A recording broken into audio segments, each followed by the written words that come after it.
नमस्कार। प्रश्नकाल में आपका स्वागत है और इस प्रश्नकाल में हम आपको हर बार नई नई शख्सियतों के साथ में रूबरू कराते हैं, उनके साथ सवाल करते हैं। तो आइए आज भी शुरू करते हैं प्रश्नकाल का सिलसिला। और आज हमारे साथ में मेहमान मौजूद हैं मध्य प्रदेश के उच्च शिक्षा मंत्री मोहन यादव साहब। मोहन जी, आपका बहुत बहुत स्वागत है।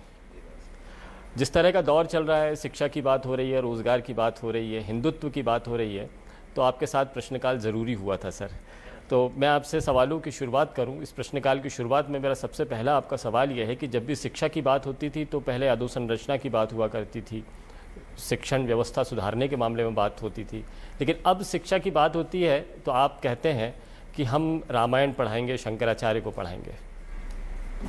मैं ये समझ नहीं पाता हूँ कि हमारे यहाँ भारतीय जो संस्कृति और गौरवशाली इतिहास है, अगर शिक्षा की बात करेंगे तो इस गौरवशाली इतिहास से कैसे अलग कर सकते हैं। और ये हम नहीं कह रहे, ये हमारे यहाँ दुर्भाग्य से भारत के अंदर शिक्षा ये अपने कभी सरकार का हिस्सा नहीं रहती थी, ये समाज का हिस्सा रहती थी और शिक्षाविदों का हिस्सा रहती थी। गुरुकुल परंपरा से शिक्षा होती थी। दुर्भाग्य से 1835 में पहली बार लॉर्ड मैकाले ने इसको सरकार आधारित शिक्षा नीति बनाई है और उसके कारण से उनने अपना एजेंडा लागू करने का प्रयास किया है। तो तत्समय की जो नीति थी, उस नीति की विसंगति थी कि उसने उस सरकार की व्यवस्थाओं का, अर्थात अंग्रेजों की मानसिकता से उनने अपने ढंग का सिलेबस बनाया, अपने ढंग की शिक्षण व्यवस्था बनी, अपने शिक्षण संस्थान खड़े किए जिसमें मातृभाषा को दबाया, क्षेत्रीय भाषाओं को छोड़ा। उनके हिसाब से जो हमारे गौरवशाली मान बिंदु थे, मापदंड थे, वो सब बदलने का प्रयास किया है। तो ये जो हमारे अतीत से काटने का जो प्रयास हुआ है वो अगर सुधारा गया 2020 की शिक्षा नीति में तो ये गौरवशाली क्षण ये तो 1947 में हो जाना चाहिए था, लेकिन दुर्भाग्य से नहीं हुआ।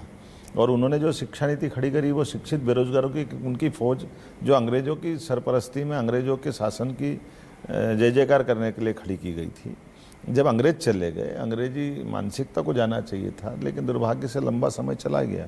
2 अवसर आए। नेहरू जी के समय ये अवसर था, पंडित जवाहरलाल नेहरू जी उस समय इस दिशा में उनने कोई काम नहीं किया। उनकी पुत्री स्वर्गीय इंदिरा गांधी जी के समय का विषय आया 1968 में, उनने कहा कि नई शिक्षा नीति लाएंगे, लेकिन ढाक के 3 पात उन्होंने उसमें भी कुछ नहीं किया। उसी मैकाले की शिक्षा पद्धति को आगे बढ़ाने का प्रयास किया।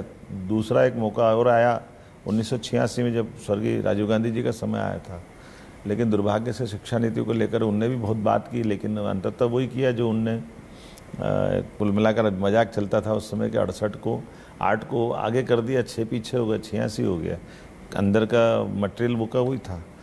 लेकिन जब अब दोबारा नई शिक्षा नीति चालू हुई और हमारे प्रमुखतम शिक्षाविद वैज्ञानिक कस्तूरी रंगन साहब को जब इसकी कमेटी का अध्यक्ष बनाया गया, उन 2017 से लेकर के 2020 तक उनने 4 लाख से ज़्यादा लोगों के साथ बैठकें की है।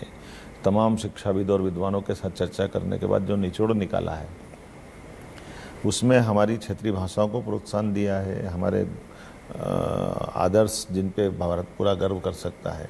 अब आप बताइए, अगर झांसी की रानी पे हम गौरव और गर्व नहीं करेंगे तो किस पे करेंगे?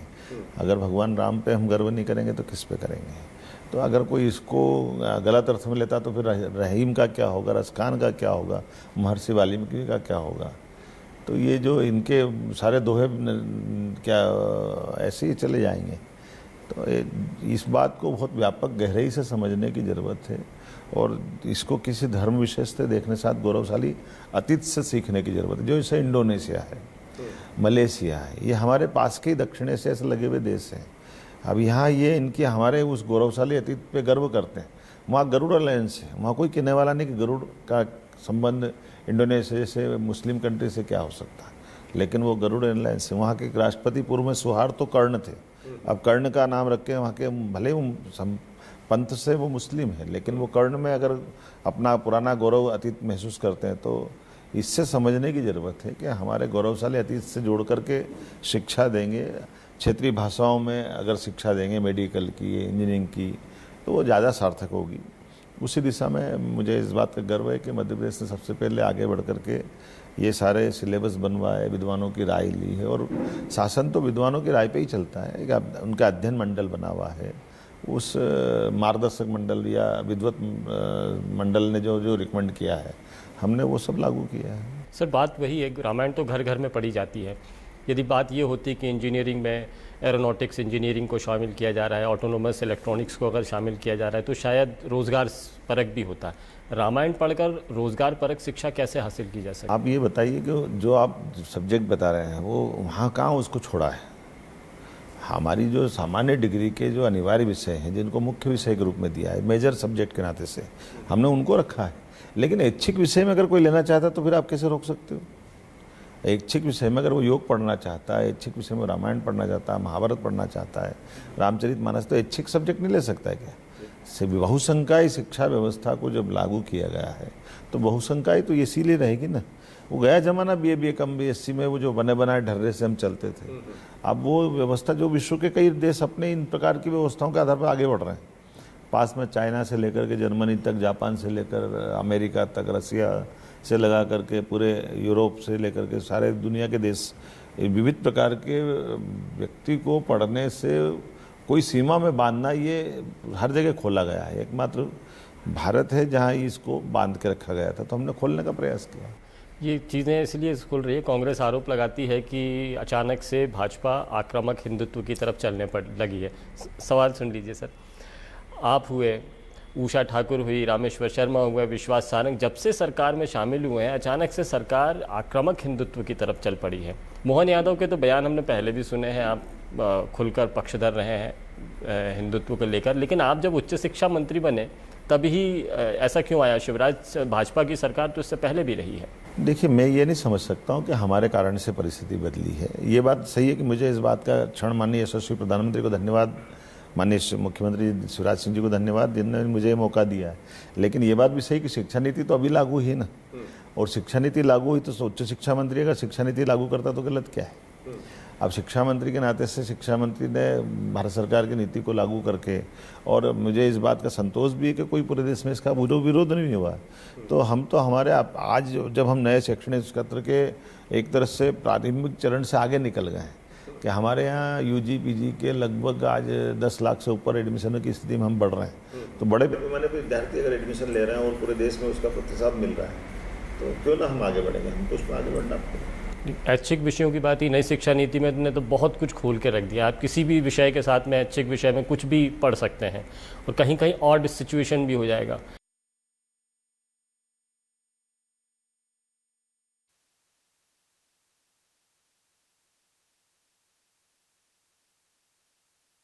तमिलनाडु में अगर तमिल भाषा में वो मेडिकल की शिक्षा लेगा तो वहाँ दिलवा रहे हैं जी। अगर इंजीनियरिंग की शिक्षा दिले तो दिलवा रहे हैं। लगभग 8 राज्य ऐसे देश के हैं जिन्होंने नई शिक्षा नीति के परिप्रेक्ष्य में अपने जो प्रोफेशनल कोर्स है उनको वो अपनी भाषा में वो लागू कर रहे हैं। तो ये तो अच्छी बात है, इसमें गलत क्या है? लेकिन इसमें जो मूल आत्मा है उस विज्ञान के साथ जो जोड़ी जा रही है उसको यथायोग्य लागू कर रहे हैं। तो अगर जापान वाले जापानी सीख कर आगे बढ़ सकते हैं, जर्मनी वाले जर्मनी पे अपना गौरव कर सकते हैं, चाइना वाले चाइनीज़ में आगे जा रहे हैं, तो हमारी भाषा में हम क्यों नहीं जा सकते आगे? नहीं, आप ठीक सोच रहे हैं, और ये लाजमी भी है कि आगे तो बढ़ते रहना चाहिए। हम एक तरफ आगे बढ़ रहे हैं सर, आप शिक्षा को तो बहुत तेज़ी के साथ में आगे बढ़ा रहे हैं, शिक्षा में नई नई चीज़ें लेकर आ रहे हैं, लेकिन उसके पैरेलल, उसके समानांतर रोज़गार में वो नयापन नहीं ला रहा है। जैसे एक उदाहरण के लिए मैं आपको बता दूं कि बायोलॉजी के बाद में माइक्रोबायोलॉजी एक नया सब्जेक्ट हुआ, अलाइड सब्जेक्ट के रूप में लिया गया, लेकिन जब रोज़गार देने की बात आती है, आप कहीं सहायक प्राध्यापकों की भर्ती की बात आती है तो अलाइड सब्जेक्ट स्वीकार ही नहीं किए जाते। अकाउंटेंट के बाद में MBA हुए, लेकिन MBA किए हुए सहायक प्राध्यापकों को सहायक प्राध्यापक नहीं चुना जाने लगा, उनको कहा जा रहा है कि आपके दस्तावेज गलत हैं। तो आप शिक्षा में तो नए नए विषय ला रहे हैं, उसको जोड़ भी रहे हैं, लेकिन वो रोज़गार में कहाँ जोड़ पा रहा है सर? नहीं, दोनों चीज़ जुड़ रही है। रोज़गार से सीधे सीधे आपकी बात जो नई शिक्षा नीति अगर आप उसको देखेंगे तो हर विद्यार्थी जो यहाँ हमारे यहाँ ग्रेजुएशन करने आ रहा है, ग्रेजुएशन में वो 131 प्रकार के सब्जेक्ट ले सकता है। अभी आज की स्थिति तो ये है कि अगर उसने कहा कि मुझे अपने लिए शिक्षा ये है अपने कभी सरकार का हिस्सा नहीं रहती थी, ये समाज का हिस्सा रहती थी और शिक्षाविदों का हिस्सा रहती थी। गुरुकुल परंपरा से शिक्षा होती थी। दुर्भाग्य से 1835 में पहली बार लॉर्ड मैकाले ने इसको सरकार आधारित शिक्षा नीति बनाई है और उसके कारण से उनने अपना एजेंडा लागू करने का प्रयास किया है। तो तत्समय की जो नीति थी उस नीति की विसंगति थी कि उसने उस सरकार की व्यवस्थाओं का, अर्थात अंग्रेज़ों की मानसिकता से उनने अपने ढंग का सिलेबस बनाया, अपने ढंग की शिक्षण व्यवस्था बनी, अपने शिक्षण संस्थान खड़े किए जिसमें मातृभाषा को दबाया, क्षेत्रीय भाषाओं को छोड़ा। उनके हिसाब से जो हमारे गौरवशाली मान बिंदु थे, मापदंड थे, वो सब बदलने का प्रयास किया है। तो ये जो हमारे अतीत से काटने का जो प्रयास हुआ है वो अगर सुधारा गया 2020 की शिक्षा नीति में तो ये गौरवशाली क्षण ये तो 1947 में हो जाना चाहिए था, लेकिन दुर्भाग्य से नहीं हुआ।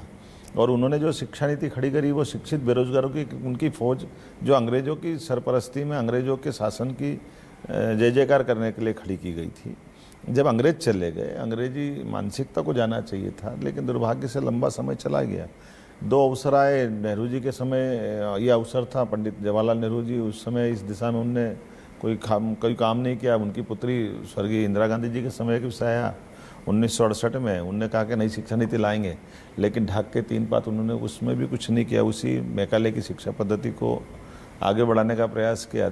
दूसरा एक मौका और आया 1986 में जब स्वर्गीय राजीव गांधी जी का समय आया था, लेकिन दुर्भाग्य से शिक्षा नीति को लेकर उनने भी बहुत बात की, लेकिन अंततः वही किया जो उनने कुल मिलाकर मजाक चलता था उस समय के 68 को 8 को आगे कर दिया, 6 पीछे हो गया, 86 हो गया। अंदर का मटेरियल वो का वही था। लेकिन जब अब दोबारा नई शिक्षा नीति चालू हुई और हमारे प्रमुखतम शिक्षाविद वैज्ञानिक कस्तूरी रंगन साहब को जब इसकी कमेटी का अध्यक्ष बनाया गया, उन 2017 से लेकर के 2020 तक उनने 4 लाख से ज़्यादा लोगों के साथ बैठकें की है। तमाम शिक्षाविद और विद्वानों के साथ चर्चा करने के बाद जो निचोड़ निकाला है उसमें हमारी क्षेत्रीय भाषाओं को प्रोत्साहन दिया है, हमारे आदर्श जिन पे भारत पूरा गर्व कर सकता है। अब आप बताइए, अगर झांसी की रानी पे हम गौरव और गर्व नहीं करेंगे तो किस पे करेंगे? अगर भगवान राम पे हम गर्व नहीं करेंगे तो किस पे करेंगे? ट्रेनिंग पढ़ाई के दौरान गलत अर्थ में लेता तो फिर रहीम का क्या होगा, रसखान का क्या होगा, महर्षि वाल्मीकि का क्या होगा? तो ये जो इनके सारे दोहे क्या ऐसे ही चले जाएंगे? तो इस बात को बहुत व्यापक गहराई से समझने की ज़रूरत है और इसको किसी धर्म विशेष से देखने साथ गौरवशाली अतीत से सीखने की ज़रूरत है। जो जैसे इंडोनेशिया है, मलेशिया है, ये हमारे पास के ही दक्षिण एशिया से लगे हुए देश हैं। अब यहाँ ये इनकी हमारे उस गौरवशाली अतीत पे गर्व करते हैं। वहाँ गरुड़ अलायंस है, वहाँ कोई कहने वाला नहीं कि गरुड़ का संबंध इंडोनेशिया से मुस्लिम कंट्री से क्या हो सकता है, लेकिन वो गरुड़ अलायंस है। वहाँ के राष्ट्रपति पूर्व में सुहार तो कर्ण थे, अब कर्ण का नाम रख के वहाँ के भले पंथ से वो मुस्लिम है, लेकिन वो कर्ण में अगर अपना पुराना गौरव अतीत महसूस करते हैं तो इससे समझने की ज़रूरत है। आपने कुछ नए कोर्सेज जोड़े हैं कॉलेजेस में उच्च शिक्षा में लाने के, बड़ी नई नई चीज़ें कर रहे हैं। और उच्च शिक्षा विभाग ऐसा है जिसमें बजट की बात करें तो बजट लिया ही जाता है, देने का कोई प्रावधान नहीं है। और ये डिपार्टमेंट जब देता है तो नज़र भी नहीं आता, बौद्धिक संपदा के रूप में अगर भविष्य में कभी कुछ मिले तो नज़र नहीं आता। लेकिन इस डिपार्टमेंट को हमेशा बजट का रोना ही रोना पड़ता है। इन सारे बजट की कमी के दौर में जब कोरोना काल चल रहा है, आर्थिक संसाधन ठप पड़े हुए हैं, इनकम हो नहीं रही है, ऐसे में ये सब कुछ मुमकिन हो पा रहा है? देखिए, मैं इस मामले में भाग्यशाली भी हूँ और यशस्वी मुख्यमंत्री ने कहा कि पैसे की कमी नहीं आने देंगे। लेकिन मैं आपको जानकारी बता दूँ कि नई शिक्षा नीति लागू करते हमको पैसे की ज़रूरत ही नहीं पड़ी। हमारा अपना जो यहाँ के जो प्राध्यापक परिवार है या जो हमारे से जुड़े हुए शिक्षा समूह से जुड़े हुए, शिक्षा संगठनों से जुड़े हुए विभिन्न लोग हैं, वो चाहे शैक्षणिक क्षेत्र के प्राध्यापक गण हो या विद्यार्थी क्षेत्र के विद्यार्थी परिषद हो या विद्या भारती हो या भारतीय शिक्षण मंडल हो, सबका हमको इस मामले में, और ये सदैव समाज में उपलब्ध थे, इनका उपयोग नहीं किया गया है। दुर्भाग्य की बात है। हमने उनके बीच में विषय रखा, सब ने मिलकर के, क्योंकि सब देश का भला करना चाहते हैं, सब युवाओं के साथ जुड़ना चाहते हैं, सब शैक्षणिक जगत में गुणात्मक परिवर्तन करना चाहते हैं। तो हम तो इन सारे लोगों के साथ जुड़ करके इस सारे अभियान को लगा रहे हैं। और सरकार का काम खाली सबको समायोजन करने का है। सरकार अपनी तरफ से कुछ लागू नहीं कर रही। अगर शैक्षणिक जगत से अच्छे सुझाव आते हैं हम उसको लागू कर देते हैं, उसमें पैसे की क्या जरूरत है? पैसे के ज़रूरत के आधार पर अच्छे कामों को रोका जाए, ऐसे तो सरकार भी नहीं चाहती। सरकार ने कहा कुछ अच्छे ट्रेनिंग कराना है, सरकार के पास धनराशि वो ट्रेनिंग कराएगी। सरकार सिलेबस लागू करती है तो सिलेबस लागू करने का सरकार का काम है, सरकार लागू कर देती है।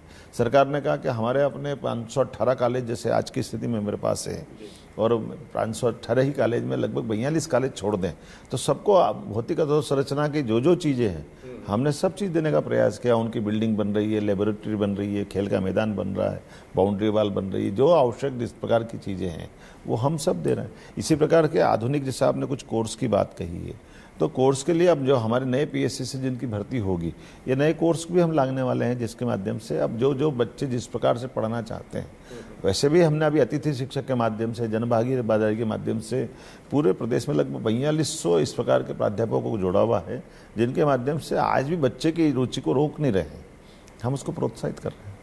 गेस्ट फैकल्टीज़ हमेशा ये कहती रहती है कि हमें रेगुलर नहीं किया जा रहा है, जबकि ज़रूरत है पढ़ाने वालों की। ये बात बिल्कुल सही है कि हमारे पास आज की स्थिति में 6500 प्राध्यापक नियमित हैं और बाकी के प्राध्यापक हमने अलग अलग श्रेणी से लिए हैं। ये भी बात सही है कि चूँकि हम गुणात्मक शिक्षा की बात अगर करते हैं तो गुणात्मक शिक्षा में पिछली बार पीएससी के माध्यम से 20 अंक दे करके जो ऐसे अतिथि विद्वान या बाकी विद्वान थे उनको उसमें भर्ती का मौका दिया गया था। दोबारा पीएससी निकल रही है, हम उस दिशा में भी बढ़ रहे हैं और इसके अलावा विद्वानों से ही पूछ रहे हैं कि उनके बारे में और क्या कर सकते हैं। विभाग संवेदनशील है, हम हर एक किसी व्यक्ति के साथ उसका रोजगार भी नहीं छीन रहे, लेकिन शिक्षा की गुणात्मक जो अवस्था है उसमें कोई कॉम्प्रोमाइज़ भी नहीं कर रहे हैं। रेगुलर शिक्षक कभी हो पाएंगे सर? अभी कम पद हैं, आने वाले दिनों में जिस तरह से रिटायरमेंट होने वाले हैं, बहुत और पद और खाली है, तो आप जो बता रहे हैं कि बजट में हम चला लेंगे, आने वाले वक्त में ये बोझ बढ़ने वाला है। जानकारी के लिए बता दूं कि अभी इसी साल 450 पद की हमारी नई कैबिनेट से मंजूरी मिली है। इसी साल हमने अभी 262 पद तो परसों मंजूर हुए, जो नए 11 महाविद्यालय स्थापित हुए हैं। तो इन दोनों को मिला लें अगर तो लगभग हमारे पास में 700 से ऊपर 750 पद की इसी साल मंजूरी मिल गई है और उसके अलावा 4500 पदों की मंजूरी ऑलरेडी हमारे पास है। तो लगभग 5-6 हज़ार पद अभी हमारे पास है। लेकिन ये ज़रूर बात है कि कोरोना के कारण से जो हमारे थोड़े से 5% की लिमिट जो अभी है, 5% की लिमिट के अंतर्गत हम पीएससी में भर्ती करने जा रहे हैं। और उसके अलावा जो हमारे पास बड़े पैमाने पे जो शिक्षा समुदाय अलग अलग श्रेणी का है, चाहे वो अतिथि हो, जन भागीदारी का हो, हम इनके बारे में भी विचार कर रहे हैं कि हम कैसे अपनी सेवाओं में ले सकें। लेकिन ये एक थोड़ी लंबी प्रक्रिया है जिसमें विभिन्न विभागों का समन्वय की आवश्यकता लगेगी और ये संवेदनशील मुद्दा है, इसलिए हम सबको जोड़ करके इसमें बेहतर दिशा में आगे बढ़ रहे हैं। सर, अब थोड़ा सा सवाल को अलग दिशा में ले जाते हैं और आपके पसंदीदा विषय राजनीति की तरफ रुख करते हैं। मेरा पसंदीदा सेक्टर खेल है, बाकी चीज़ें हैं जी, नई नई रिसर्च है। मुझे इस बात का खुशी भी है कि शोध संस्थान खुलवाने का मेरा शुरू से, तो अभी हमने अपने उच्च शिक्षा के माध्यम से ही जो हमारे क्षेत्रीय अंचल के जैसे रानी दुर्गावती जो गोंडवाना बड़ा एक साम्राज्य खड़ा किया था, तो उनके ऊपर रिसर्च कराने का हमने काम दिया। होलकर में रानी देवी अहिल्या का नाम है, तो हमने भी देवी अहिल्या विश्वविद्यालय से कहा कि आप उस पर रिसर्च कराइए, उनकी बाकी जो जीवन के ऐसे प्रसंग जिनको समाज में प्रेरणा देगी उनको लाना चाहिए। टंटिया मामा की बात हम कर रहे हैं, बिरसा मुंडा की बात कर रहे हैं, भीमा नायक की बात कर रहे हैं, शंकर शाह रघुनाथ शाह की बात कर रहे हैं, उनका जो आज़ादी के लिए अपना संघर्ष रहा है उसकी जानकारी सबको आना चाहिए, इस पर रिसर्च हम करवा रहे हैं। विक्रमादित्य राजा भोजी उज्जैन से आते हैं, इनके संबंध में भोपाल को भी हम जोड़ रहे हैं। तो जिन जिन क्षेत्र में ऐसे हमारे नायक है जिनसे युवा पीढ़ी को आगे प्रेरणा मिलेगी, राष्ट्रभक्ति का हमारा अंदर का जो वातावरण है, कई बार अंग्रेजों की शिक्षा पद्धति में इन पे पर्दा पड़ा था, तो ये ऐसे विभिन्न प्रकार की शोध को हम प्रोत्साहित कर रहे हैं और उसको पाठ्यक्रम का हिस्सा भी बना रहे हैं। सर, आप उज्जैन दक्षिण के नायक हैं, लीडर, और विद्यार्थी परिषद से आप लीडर रहे हैं और फिर राजनीति, शायद राजनीति की शुरुआत शिक्षार्थी होते ही हो गई थी। और तब सर आपने बड़ी डिमांड करते थे कि कॉलेजेस में चुनाव होने चाहिए, प्रत्यक्ष प्रणाली सर चुनाव होने चाहिए। अब सर वो डिमांड बदल गई क्या मंत्री बनते ही? नहीं, डिमांड नहीं बदली है, डिमांड आज भी वाकई है। मैं तो आपको जानकारी बताऊँ, मैं खुद भी मेरे चूँकि कॉलेज जीवन में चुनाव लड़ करके ही मैंने शुरुआत की थी। मैं 82 में चुनाव लड़ा, जॉइंट सेक्रेटरी बना, 83-84 में प्रेसिडेंट बना, यूनिवर्सिटी प्रेसिडेंट बना। लेकिन ये बात सही है कि उस दौर में केवल छात्र संघ चुनाव होते थे और एमएलए एमपी के चुनाव होते थे, बीच के चुनाव नहीं होते थे। लेकिन बाद में ये जो 74 अमेंडमेंट जब से लागू हुआ, इसने काफ़ी हद तक इस बीच के तीसरे निकाय की गुंजाइश खोल दी, जिसके माध्यम से नगरीय निकाय के नगर में चुनाव हो जाते हैं और ग्रामीण अंचल में पंचायतों के चुनाव होते हैं। तो उसके बलबूते पर चुनाव जब हो रहे हैं तो वो पूर्ति तो कर रहे हैं, लेकिन मैं इससे सहमत हूँ कि छात्र संघ चुनाव होना चाहिए। जैसे कोरोना का काल जाएगा, माननीय मुख्यमंत्री भी सहमत है, आने वाले समय हम चुनाव कराएंगे। सर बहुत बड़ा बयान दे रहे हैं आप। न्यूज़ 24 मध्य प्रदेश छत्तीसगढ़ के मंच पे। चुनाव से कभी भी हमने गुरेज नहीं किया है। छात्र संघ चुनाव ये हमारी सबकी एक अनिवार्य आवश्यकता भी है और ये एक तरह से लोकतंत्र की उस नर्सरी का काम करते हैं जिसमें आने वाले समय विद्यार्थी को अपने विद्यार्थी काल के बाद जाना पड़ता है, तो वो निर्वाचन की किसी पद्धति से इनकार नहीं होता। ये बात सही है कि निर्वाचन के लिए अनुकूल माहौल बनेगा तो जरूर निर्वाचन कराएंगे। इसी सेशन से होंगे, अगले सेशन से होंगे? मैंने क्या कोरोना के कारण अभी 50% छात्र संख्या से 15 सितंबर से हमने कॉलेज खोले हैं, तो कोरोना का समय सामान्य हो जाए जरा, तो उसके बाद निश्चित रूप से इसमें आगे बढ़ेंगे। छात्र राजनीति से अब राजनीति की तरफ। सर उपचुनाव होने वाले हैं और हर मंत्री को झोंक दिया गया है, आपको भी पंधाना की जिम्मेदारी दी है, तो सर बहुत कठिन है क्या ये चुनाव बीजेपी के लिए? नहीं, भाजपा का एक अच्छा संगठन का ढांचा है और चूंकि हम लोकतंत्र में विश्वास करते हैं, अब लगभग हमारी 2004 से लगातार सरकार चल रही, बीच का 1.25 साल आपने देखा कि कांग्रेस सरकार चला नहीं पाई, तो सरकार बनाने के लिए उपचुनाव होना नहीं होना ये सरकार की दृष्टि से, लेकिन संगठन तो ये भाजपा का शुरू से प्रिय विषय रहा है। तो हम हर समय इस बात के लिए तैयार रहते हैं कि चुनाव कभी भी हो, भाजपा उससे भागती नहीं, भाजपा बहुत सरलता से खिलात लेती है। ये दिक्कत तो कांग्रेस को आती है, इसलिए मुझे, हम मंत्री भले ही हैं लेकिन पहले हम भाजपा कार्यकर्ता भी हैं, तो भाजपा कार्यकर्ता होने के नाते से चूँकि उपचुनाव में हम अपनी अपनी भूमिका लेके जाते हैं तो हम अपना रोल अदा करेंगे, जनता के बीच जाएंगे, जनता के सामने अपने किए गए कामों को दिखाएंगे, जनता पसंद करेगी, चुनाव जीत जाएंगे। अगर कोई कारण से पिछले भी उपचुनाव में कई रिजल्ट ऐसे आए कि जो हमारे सत्तारूढ़ दल के खिलाफ गए, तो उससे कोई गुरेज नहीं है, चूँकि लोकतंत्र इसी को कहते हैं कि भाई हम अपनी बात रखें, कांग्रेस अपनी बात रखे। लेकिन ये बात से कि बड़े पैमाने जनता बीजेपी के साथ जुड़ी हुई है, माननीय मुख्यमंत्री की नीतियों को पसंद करती है, माननीय नरेंद्र मोदी जी की सरकार को पसंद करती है, तो पूरे देश में एक भाजपा का वातावरण तो बना हुआ है, उसका लाभ भी दिखता है। अभी सर जिस तरह से बातें आ रही है, एक तो बीजेपी खुद पीढ़ी बदल के दौर से गुजर रही है, आप लोगों का वक्त आ गया है, और अब भारतीय जनता पार्टी में कई सारे सवाल भी हैं। बड़ी पार्टी हो गई है, नए नए तरह के टिकट, कहीं टिकट के दावेदारी को लेकर, कहीं संतोष असंतोष को लेकर इस तरह की बातें होती हैं। तो सर इन सारी परिस्थितियों में और दूसरे वक्त में कांग्रेस बड़े लीडर, कमलनाथ जैसे लीडर के नेतृत्व में यहाँ पर चुनाव लड़ रही है, शिवराज सिंह चौहान के नेतृत्व में आप चुनाव लड़ रहे हैं, तो क्या आपको लगता है चुनौती इस बार वैसी नहीं है, इस बार थोड़ी चुनौती ज़्यादा है? नहीं, चुनौती तो नहीं है। देखिए ये बात मान के चलो कि ये भाजपा ही है जो 35 साल से कम के मंडल अध्यक्ष बनाती है, ये भाजपा ही है जो 50 साल से कम के जिला अध्यक्ष बनाती है, ये भाजपा ही है कि हमारे पास माननीय शिवराज सिंह जी जैसा तुलनात्मक, अगर कांग्रेस को मौका मिला तो फिर कमलनाथ जी जो 70 साल के बाहर चले गए थे, उनके अंदर वो दिग्विजय सिंह जी कमलनाथ जी से बाहर नहीं आते हैं, लेकिन शिवराज जी ने अपनी सफलता के साथ इस बात को भी स्थापित किया। और ये यहाँ नहीं, माननीय मोदी जी ने जिस ढंग से दिल्ली में चल रही सरकार और जिस ढंग से व्यक्ति की परख करके जो भाजपा चलती है, तो 75 के बाद में उनने वहाँ पे भी अपना एक नियम लगाया मंत्रिमंडल में, दिल्ली के अंदर में भी, तो ये कांग्रेस कभी नहीं कर सकती थी। कांग्रेस में 91 के अगर मोतीलाल वोरा जी कोषाध्यक्ष बन के वो आखिरी समय तक काम करते रहिए, तो कांग्रेस ने इसकी कीमत भी चुकाई है। वो उनके अपने दौर में डिसाइड नहीं कर पाए कि उनके पास किस ढंग से काम करना चाहिए था। लेकिन मुझे इस बात की प्रसन्नता कि पार्टी हमारे यहाँ सब तरह से विचार करती रहती है और ये कोई विषय नहीं रहे। अभी सारे मामलों को लेकर के बहुत सहजता के साथ भाजपा कोई भी मंत्री को सरकार में भेजना चाहे, सरकार में किसी को संगठन भेजना चाहे, संगठन में चले जाते हैं। ये हमारे अनुशासन की कसौटी भी रहती है और ये ट्रेनिंग का हिस्सा भी है हम सबके लिए। तो चुनाव में आपको अब आगे किया जा रहा है, खंडवा में आपको पंधाना की जिम्मेदारी है, पूरे उस आगे कर रहे हैं। और सवाल ये है कि कांग्रेस ही आरोप लगाती है कि जब चुनाव आते हैं उससे पहले हिंदुत्व का मुद्दा उठाने लग जाती है, और आपको भी खंडवा में आगे भेजकर लगभग वैसा ही ऐसा लग रहा है कांग्रेस सही कह रही है। आप बताइए, कांग्रेस कब हमको गाली नहीं देती रही? कांग्रेस ने सदैव दो धर्मों की बात करी है, आपस में लड़ाने की बात करी है, कांग्रेस ने हमें मुद्दे से भटकाने की बात करी है, क्योंकि उनके पास सिवा इसके कुछ होता नहीं है। वो बोलते कुछ है, करते कुछ है। कांग्रेस ने बहुत समय देश का बिगाड़ा है। इसी कारण से आज हमारे आसपास में जापान की स्थिति ऐसी थी, जब नागासाकी में बम गिरा था उसके बाद वो ख़त्म हो गया था, लेकिन जापान उठ के खड़ा हो गया। इजराइल की स्थिति कितनी अच्छी हो गई, लेकिन दुर्भाग्य से भारत की स्थिति अब मोदी जी के कार्यकाल में कुछ बदली है, जो 2014 के बाद का हमको दिख रहा है कि ओलंपिक में हमको पदक आ रहे हैं, दुनिया में हमारा मान बढ़ रहा है, अमेरिका अब हम पे अपनी तरफ से एक अलग ढंग से हमारी भूमिका देख रहा है, सशस्त्र सेनाओं का मनोबल बढ़ा है कि हम अपने आतंकवाद के मुद्दे को लेकर के देश के अंदर उसका उत्तर नहीं ढूंढते, आतंकवाद की माँ को मारने के लिए जहाँ जाना पड़े वहाँ हम अटैक करते हैं। तो ये जो नया दौर का राजनीतिक परिदृश्य बना है, इस परिदृश्य में सारे प्रश्नों के उत्तर है जिसमें कांग्रेस ने उन सबसे मुंह चुराया था। तो नया दौर मोहन यादव आक्रामक हिंदुत्व जैसे लोगों का है? नहीं, ये हम मोहन यादव नहीं, भाजपा का है। हम तो उसके एक छोटे कार्यकर्ता के नाते से हम सब जो जो काम दिया बहुत आराम से कर रहे हैं।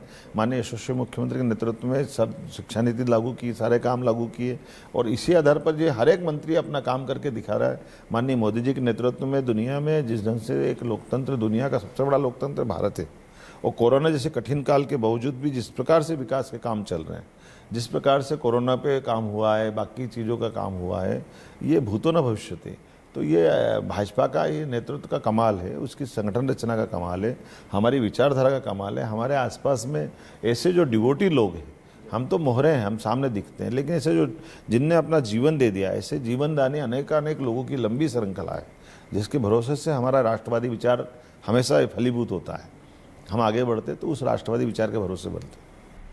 सर, एक आखिरी सवाल और कर लेता हूँ आपसे। कॉलेजों के ताले तो खुल गए हैं, अब क्लासेस प्रॉपर लगनी शुरू हो रही हैं, इस दिशा में आप कुछ प्रयास कर रहे हैं? निश्चित रूप से हमने कहा कि हमारे जो कॉलेज के अंदर विद्यार्थी आ रहे हैं, ऑफलाइन हमने 4 दिन उनकी पढ़ाई चालू कराई है, और ऑनलाइन वो अपने घर में बैठ के पढ़ सकते हैं। और धीरे धीरे लगता है कि अब जो कोरोना की तीसरी लहर के लिए जिस ढंग से डोज लग रहे हैं, और हमारी जो अभी तक तो सुन ही रहते, परमात्मा करे अब कोई लहर नहीं आए, तो हम उस दिशा में हैं कि हर हालत में सत्र को बिगड़ने नहीं देंगे, समय सीमा में परीक्षा कराएंगे, समय सीमा में जो जो काम दिए गए वो सब पूरे करते हुए अब आगामी समय कोरोना के साथ जीने का आया है।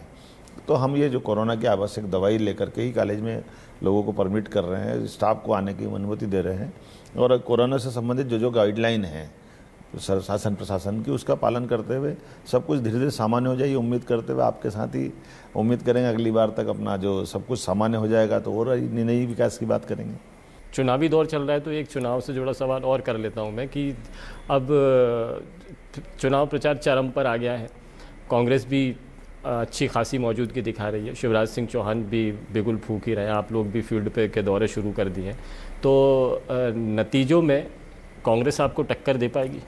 देखिए, कांग्रेस का कल्चर कांग्रेस के साथ है, हमारा कल्चर हमारे साथ है। ये बात भी सही कि उपचुनाव जो हो रहा है, जिन उपचुनाव की सीटों पर अगर निगाह डालें तो जैसे पृथ्वीपुर हमारी सीट अभी नहीं है, या जोबट हमारी नहीं थी, ये उपचुनाव कांग्रेस के ही प्रत्याशियों के देवलोक गमन के कारण से हुई है। तो कांग्रेस वहाँ की स्थिति में कांग्रेस की अपनी भूमिका रहेगी, हम हमारी भूमिका में आगे बढ़ रहे हैं। लेकिन ये बात सही कि हमने उनसे बढ़त बना ली है, हमारे अपने कार्यकर्ताओं ने जो काम करके दिखाया। कांग्रेस अभी अध्यक्ष नहीं ढूंढ पाई, कांग्रेस नेता प्रतिपक्ष नहीं ढूंढ पाई, कांग्रेस ने इसी उहापों में सरकार चली गई। कांग्रेस के इतने धड़े हैं कि वो अभी अपने आप के अंदर झांक कर देखेंगे तो उनको इनको इकट्ठा करने में तकलीफ आ रही है। लेकिन मैं उनको किसी को नहीं मानता, हमारे नेतृत्व के भरोसे से हम सारे प्रश्नों के उत्तर ढूंढने में सफल हैं, और हम निश्चित रूप से उपचुनाव सभी जीतेंगे। हमसे बात करने के लिए बहुत बहुत शुक्रिया मोहन जी। मोहन यादव साहब यहाँ पर अपनी बातों को लेकर एकदम तर्कों के साथ में पक्के हैं, चुनाव प्रचार में जुटे हुए हैं और पार्टी के लिए काम कर रहे हैं। साथ ही साथ उच्च शिक्षा विभाग में सीमित बजट होने के बावजूद नए काम करने के लिए आगे बढ़ते जा रहे हैं। फिलहाल आज की बातचीत में इतना ही। मुझे और मेरी पूरी टीम को दीजिए इजाज़त, लेकिन न्यूज़ 24 मध्य प्रदेश छत्तीसगढ़ पर खबरों का सिलसिला जारी